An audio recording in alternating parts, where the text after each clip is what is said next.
In this topic, let us see the practical transformer analysis, in which we are going to study about the winding resistance and leakage reactance. So in this topic, we are going to study about the winding resistance of primary and secondary and leakage reactance of primary and secondary winding. If you see here the topic equivalent resistance as referred to primary and secondary. అసలు resistance అన్నది ఎక్కడి నుంచి వచ్చింది మనకి ఇక్కడ? We know that the transformer is made up of silicon steel laminations, that is the core of the transformer, whereas the windings are made up of copper. So this copper winding is wounded on primary and secondary, those are on both the limbs. So this is made up of copper such that copper has got some resistance. Copper has got some resistance, obviously, because the transformer is not the superconductor, it has got some resistance. How this resistance will be? ఈ winding resistance ఎట్లా ఉంటుంది? డిస్ట్రిబ్యూటెడ్గా ఉంటుంది, కాన్సన్ట్రేటెడ్గా ఉండకుండా డిస్ట్రిబ్యూటెడ్గా ఉంటుంది. So డిస్ట్రిబ్యూటెడ్గా ఉన్న రెసిస్టెన్స్ని మనం ఏం చేస్తామంటే లంప్డ్ పారామీటర్ కింద రాసుకుంటాం. So for example primary winding ఏదైతే కనబడుతుందో మీకు ఈ డయాగ్రామ్లో, ఆ ప్రైమరీ వైండింగ్ యొక్క రెసిస్టెన్స్ని మనం R1 అని చెప్పి ఒక లంప్డ్ పారామీటర్ కింద రాసుకుంటాం.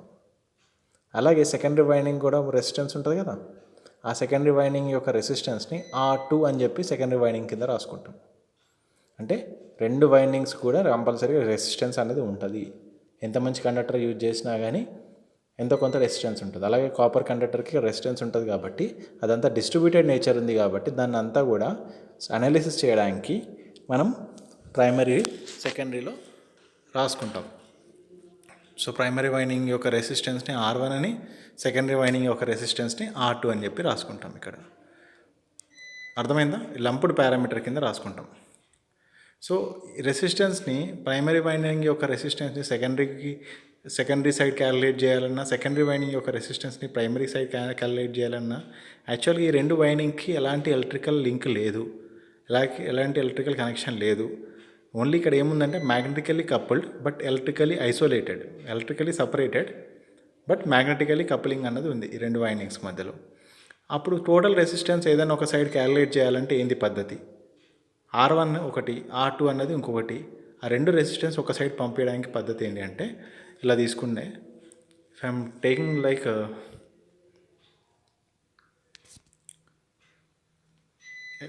secondary resistance R2 can be transferred to primary side without disturbing the circuit conditions as follows. If I am taking I1 square R2 dash is equal to I2 square R2, from that R2 dash I am getting it as I2 by I1 whole square into R2. What is this I2 by I1 whole square? Nothing but I1 by I2 is nothing but K. If I2 by I1 is nothing but 1 by K, so 1 by K square. So if I am saying that if I want to transfer the secondary resistance, that is R2 dash R2 to the primary, R2 is the R1 is the resistance of the primary, R2 is the resistance of the secondary. Secondary resistance ni నేను primary side transfer చేస్తే ఏమవుతుందంటే అది R2 dash అవుతుంది. సెకండరీని ప్రైమరీకి వేస్తే R2 dash అవుతుంది. ఇక్కడేమో R2 ఉండే secondary side, అది కాస్త ఇటు పోయేసరికి ఏమైంది? R2 డాష్ అయింది. అలాగే R1ని మనం ప్రైమరీ నుంచి సెకండరీకి కనుక మార్చినాం అనుకో, అది R1 డాష్ అవుతుంది. R1 కాస్త R1 డాష్ అవుతుంది, లేదంటే R2 కాస్త R2 డాష్ అవుతుంది. అంటే ఇక్కడ ఏం చేస్తున్నా అంటే R1 అన్నది అలాగే ఉంచేసి నేను R2ని ఇటు సైడ్ పంపిస్తే అది R2 డాష్ అయింది. R2 dash is nothing but R2 by K square. K అంటే తెలుసు కదా, ట్రాన్స్ఫర్మేషన్ రేషియో. దాన్ని I1 బై I2 లేకపోతే V2 బై V1 లేకపోతే N2 బై N1 అని రాసుకుంటాం మనం జనరల్గా. లేదు, ప్రైమరీ రెసిస్టెన్స్ని సెకండరీకి పంపించినాం అనుకో, R1 కాస్త అక్కడికి వెళ్ళేసరికి R1 డాష్ అవుతుంది. అప్పుడు R1 డాష్ ఇక్కడ చూడొచ్చు మీరు formula, K square into R1 అవుతుంది. K స్క్వేర్ ఇంటూ R1 అంటే సెకండరీ నుంచి ప్రైమరీకి ట్రాన్స్ఫర్ చేస్తే బై K స్క్వేర్ చేస్తాము, ప్రైమరీ నుంచి సెకండరీకి ట్రాన్స్ఫర్ చేస్తే ఇంటూ K స్క్వేర్ చేస్తాం ఆ వాల్యూకి. ఇప్పుడు ఈ డయాగ్రామ్లో చూసినట్టయితే ఇది టోటల్ రెసిస్టెన్స్ అంటే R1 ఆల్రెడీ ప్రైమరీ సైడే, R2 డాష్ని సెకండరీ నుంచి ప్రైమరీకి మార్చాను కాబట్టి దాన్ని R2 డాష్ అయింది, R2 కాస్త. ఈ రెండింటి యొక్క టోటల్ రెసిస్టెన్స్ మనం ఏం రాసుకుంటామంటే R01 అని రాసుకుంటాం. R01 ఏంటంటే total resistance of transformer refer to primary. R1 is the resistance of primary. R2 dash is the resistance of secondary referred to primary. R01 is the total resistance referred to primary. ఒక transformer యొక్క complete resistance primary side calculate చేసుకుంటే కనుక ఏమవుతుందంటే R01 is equal to R1 plus R2 dash, nothing but R1 plus R2 by K². అర్థమైందా? R01 అంటే ఏంది? Total resistance refer to primary. అలాగే సెకండరీకి ఏమనాలి మరి? R02 అనాలి, రైట్? ఇప్పుడు R2 కాస్త R2 డాష్ కావాలంటే ఏం చేయాలి? బై K² చేయాలి. R2ని డివైడ్ బై K². R1 కాస్త R1 డాష్ అవ్వాలంటే ఏంది? ఇంటూ K² చేయాలి. ఇలా మనం కంప్లీట్ రెసిస్టెన్స్ ప్రైమరీ కానీ సెకండరీ కానీ ఇట్లా క్యాలిక్యులేట్ చేసుకోగలిగితే మనకు అన్ని పారామీటర్స్ అనేవి తెలుసుకోవచ్చు. మనం అన్ని పారామీటర్స్ అనేవి తెలుసుకోగలిగితే, ఇప్పుడు ఇక్కడ చూడండి డయాగ్రామ్.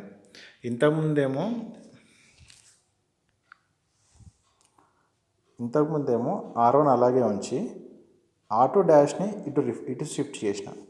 షిఫ్ట్ చేస్తే ఏమైంది? మనకు R2 డాష్ అయింది. R2 కాస్త ఎటు కన్వర్ట్ అయింది? R2 డాష్ కన్వర్ట్ అయింది.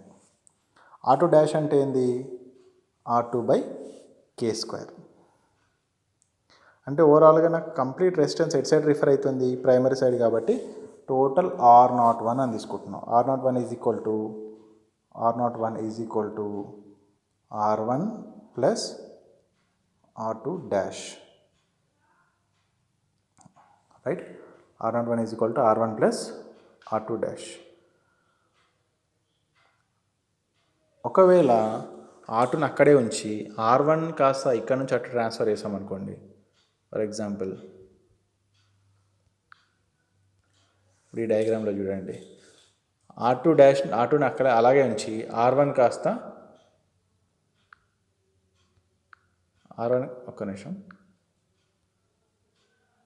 R1 కాస్త ఇటు షిఫ్ట్ చేసిన, అంటే ప్రైమరీ నుంచి సెకండరీకి షిఫ్ట్ చేసిన.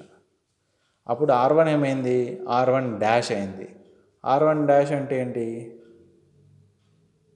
K² into R1, K² into R1. ఇప్పుడు total resistance refer to secondary ఏమవుతుంది? R02 అవుతుంది. ఏమవుతుందమ్మా?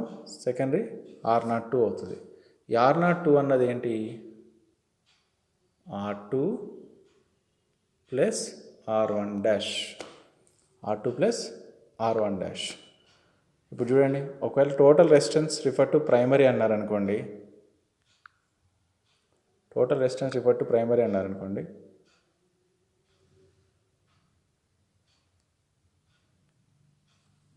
R01 is equal to R1 plus R2 dash. అలా కాకుండా total resistance refer to secondary అనుకోండి, R2 plus R1 dash. In first కేస్లో R01 is the total resistance refer to primary which is equal to R1 plus R2 dash, which is nothing but R1 plus R2 by K². R2 dash is the resistance of secondary referred to primary. Total resistance referred to primary అంటే R01. అలాగే ఒకవేళ అంత resistance secondary side shift చేసిన అనుకో, అప్పుడు ఏమవుతుంది? మనకు R2 plus R1 dash అవుతుంది. Nothing but R2 plus K² into R1.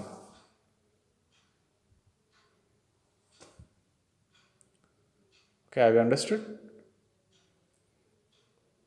అలా షిఫ్ట్ చేసుకొని మనం టోటల్ రెసిస్టెన్స్ అనేది క్యాలిక్యులేట్ చేయొచ్చు. టోటల్ రెసిస్టెన్స్ క్యాలిక్యులేట్ చేయగలిగినాం అనుకోండి, టోటల్ కాపర్ లాసెస్ క్యాలిక్యులేట్ చేయొచ్చు. ఈ రెసిస్టెన్స్ వల్ల మనకు ఏమవుతుందంటే వోల్టేజ్ అన్నది డ్రాప్ అవుతుంది, at the same time power అన్నది లాస్ అవుతుంది.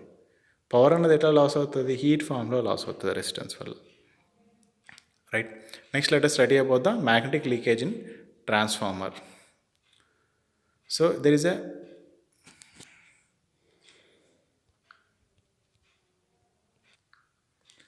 magnetic leakage in a transformer.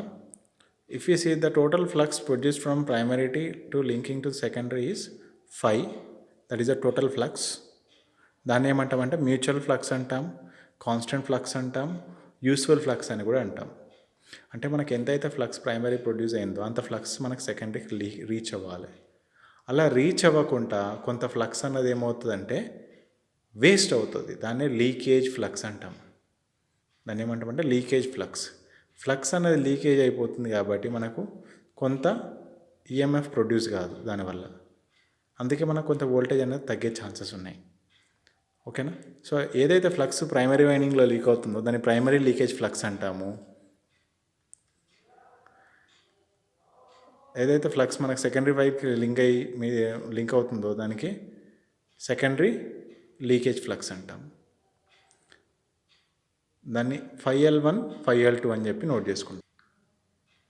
ఈ డయాగ్రామ్లో చూసినట్టయితే మనకు లీకేజ్ ఫ్లక్స్ అన్నది ప్రైమరీలో జరుగుతుంది, లీకేజ్ ఫ్లక్స్ అన్నది సెకండరీలో జరుగుతుంది. దేనివల్ల జరుగుతుంది? ఆ ఫ్లక్స్ అన్నది దేనివల్ల వస్తుంది? రియాక్టెన్స్ వల్ల వస్తుంది.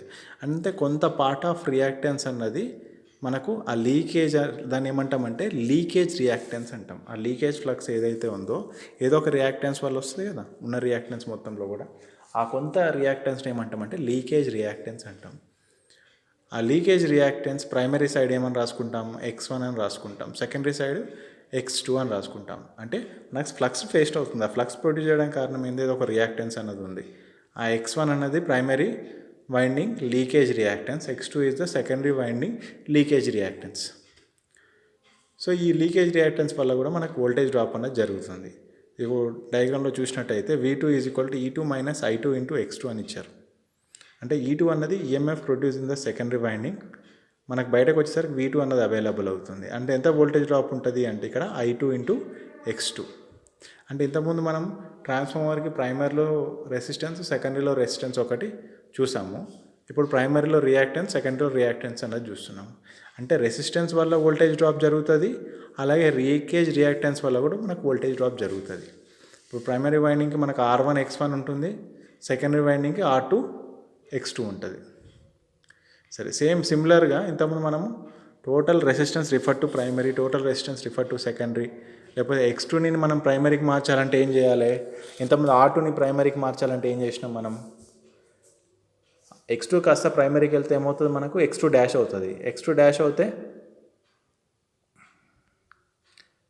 డాష్ అవుతే ఏంటది? Nothing but X2/K².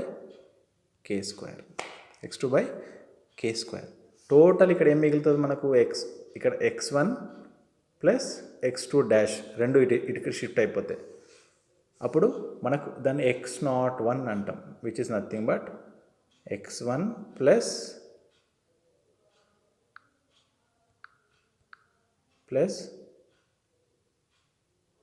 X2 dash. X2 dash అంటే ఏంది? X2/K². X01 అంటే ఏంది? Total leakage reactance refer to primary. సింపుల్గా చెప్తామా? వైండింగ్కి రెసిస్టెన్స్ అనేది ఉంటుంది, దాన్ని R1 R2 అని రాసుకున్నాము.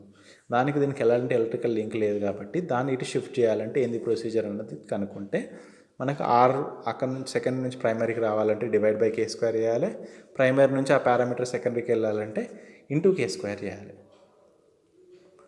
అలాగే ఒక్కసారి మొత్తం ప్రైమరీకి వచ్చింది అనుకో, దాన్ని X01 అంటాము, total reactance refer to primary. లేదంటే R01 అంటాము, అది total resistance refer to primary. ఇప్పుడు చూడండి ఈ డయాగ్రామ్లో ఇప్పుడు ఏం చేశాడు? X2ని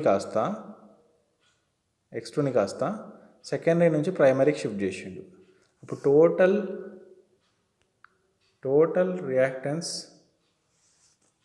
leakage reactance of transformer refer to primary ఏమైంది? మనకు X01 అయింది. X01 కాస్త ఏంది? Some of X1 + X2 dash. X2 dash అంటే ఏంటి? X2/K². అలా కాకుండా X2ని ఇక్కడే ఉంచేసి X1ని ఇక్కడ నుంచి ఇక్కడ షిఫ్ట్ చేసిండు అనుకో, అది X1 డాష్ అవుతుంది. X1 డాష్ అంటే X1 × K². అప్పుడు టోటల్ రియాక్టెన్స్ అయింది X02 అయింది. X02 is nothing but X2 + X1 dash. Nothing but x2 plus k² into x1. లేదు రిఫర్ టు ప్రైమరీ అనుకో x1 plus x2 dash nothing but x1 plus x2 by k². అయితే ప్రైమరీని secondary కన్నా shift చేస్తాం, లేకపోతే సెకండరీని primary కన్నా shift చేస్తాం. అలా shift చేయడం వల్ల మనకు total reactance refer to primary, total reactance refer to secondary అన్నది తెలుస్తుంది. ఇంతకుముందు R01 equal to R1 plus R2 dash అని రాసాం కదా, సేమ్ అట్లనే R02 is nothing but R2 plus R1 dash అని రాసాం కదా, similar to that.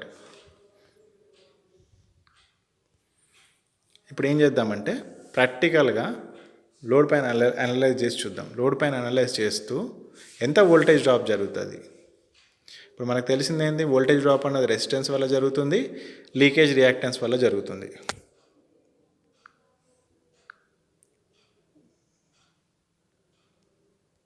Voltage drop అన్నది రెసిస్టెన్స్ వల్ల జరుగుతుంది, లీకేజ్ రియాక్టెన్స్ వల్ల జరుగుతుంది. కాబట్టి మనం కంప్లీట్ దీన్ని ఇంపిడెన్స్ కింద రాసుకున్నాం. So voltage drop because of impedance is because of resistance and reactance. Primary side మనకు రెసిస్టెన్స్ వల్ల R1, reactance is X1, secondary side resistance is R2, reactance is X2. So ఇక్కడ ఇంపిడెన్స్ Z1 ఉంది కదా, that is the nothing but R1 plus jX1. దీన్ని impedance drop అని కూడా అనొచ్చు. ఏమనొచ్చు మనం, ఇంపిడెన్స్ డ్రాప్. అలాగే ఇంపిడెన్స్ డ్రాప్ ఆఫ్ ప్రైమరీ, అది ఇంపిడెన్స్ డ్రాప్ ఆఫ్ సెకండరీ అంటే Z2, దాన్ని R2 ప్లస్ jX2. ప్లస్ అని ఎందుకు రాస్తున్నామో, అది ఇండక్టివ్ రియాక్టెన్స్ కాబట్టి, ఇండక్టివ్ లీకేజ్ రియాక్టెన్స్. మనం ఫ్లక్స్ ప్రొడ్యూస్ చేయాలంటే ఇండక్టివ్ నేచరే ఉండాలి కాబట్టి ప్లస్ రాస్తున్నాము. R plus jX, R2 plus jX2. So primary side మనకు R1 X1 ఉంది, సెకండరీ సైడ్ R2 X2 ఉంది. So primary side Z1 is nothing but combination of R1 and X1, secondary side Z2 is nothing but combination of R2 and X2. So ఈ leakage reactance కాదమ్మా, leakage reactance, అది జాగ్రత్తగానండి. దానివల్ల మనకు కొంచెం voltage drop అనేది అవుతుంది కదా, అందుకే దాన్ని లీకేజ్ రియాక్టెన్స్ అంటాం. సో మనకు వోల్టేజ్ అనేది డ్రాప్ అవుతుంది R1 X1 వల్ల, R2 X2 వల్ల. ఇక్కడ వరకు అయితే కన్ఫర్మ్ కదా. మనకి జనరల్గా ఎట్లా వోల్టేజ్ డ్రాప్ అవుతుంది అన్నది చూద్దాం. ఒక ట్రాన్స్ఫార్మర్ ఎట్లా పనిచేస్తుందమ్మా, మనం ప్రైమరీ వైండింగ్లో సప్లై ఇచ్చినప్పుడు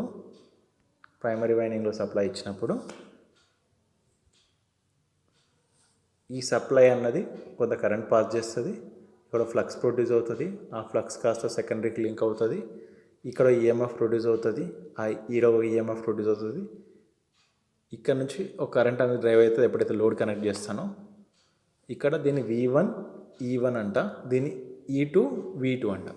అంటే సప్లై వోల్టేజ్ని V1 అంటాము, లోడ్ వోల్టేజ్ని V2 అంటాము. ఈఎంఎఫ్ ఇండ్యూస్డ్ ఇన్ ప్రైమరీని E1 అంట, ఈఎంఎఫ్ ఇండ్యూస్డ్ ఇన్ సెకండరీని E2 అంటాం. అంటే నేను ఎప్పుడైతే V1 అన్న సప్లై వోల్టేజ్ ఇస్తానో అప్పుడు కొంత వోల్టేజ్ అన్నది ఈ రెసిస్టెన్స్ వల్ల రియాక్టెన్స్ వల్ల డ్రాప్ అవుతుంది. ఈ రెసిస్టెన్స్ రియాక్టెన్స్ వల్ల ఎంత డ్రాప్ అవుతుంది అంటే, దీంట్లో ఫ్లో అయ్యే కరెంట్ ఇంటూ దిస్ రెసిస్టెన్స్, దీంట్లో ఫ్లో అయ్యే కరెంట్ ఇంటూ దిస్ రియాక్టెన్స్. అంటే ఇక్కడ ఏమవుతుందంటే V1 bar is equal to E1 bar plus I1 R1 plus I1 X1 bar, లేకపోతే E1 plus I1 bar into Z1 nothing but R plus JX. ఇక్కడ minus ఎందుకు వచ్చిందంటే self induced EMF, it will oppose the cause, V1కి opposed ఉంటుంది కాబట్టి minus అని రాస్తాం జనరల్గా. అయితే యాక్చువల్గా total V1 is the voltage drops plus E1. సింపుల్గా చెప్పాలంటే V1 is equal to what, voltage drop plus V1. దీనికి మైనస్ ఎందుకు వచ్చింది, యాజ్ పర్ ద లెన్స్లో this will oppose the cause కాబట్టి ఇది యాంటీఫేస్ డైరెక్షన్లో ఉంటుంది, అందుకే మైనస్ అని రాసుకున్నాం దీనికి. సో ఫైనల్గా మనం V1 డాష్ని ఏమని రాసినాం, V1 bar is equal to E1 bar plus I1 Z1 ప్లేస్లో ఏం రాయొచ్చు మనం, R1 ప్లస్ JX1 అని రాయొచ్చు. అర్థమైందా V1కి E1కి ఉన్న రిలేషన్, మధ్యలో అయ్యే డ్రాప్ గురించి.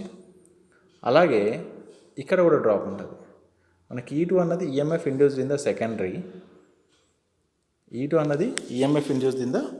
సెకండరీ, కాకపోతే ఇక్కడ మనకు రెసిస్టెన్స్ రియాక్టెన్స్ ఉండడం వల్ల, లీకేజ్ రియాక్టెన్స్ ఉండడం వల్ల కొంత వోల్టేజ్ డ్రాప్ జరుగుతుంది. రిమైనింగ్ వోల్టేజ్ మనకు లోడ్కి అవైలబుల్ ఉంది. రిమైనింగ్ వోల్టేజ్ ఎంత, V2. అంటే ఇక్కడ ఏమని తీసుకోవచ్చు నేను, E2 is equal to drops voltage drops plus V2 అని తీసుకోవచ్చా. E2 is equal to V2 bar plus I2 bracket open R2 plus JX2 ఇట్లా రాసుకోవచ్చా.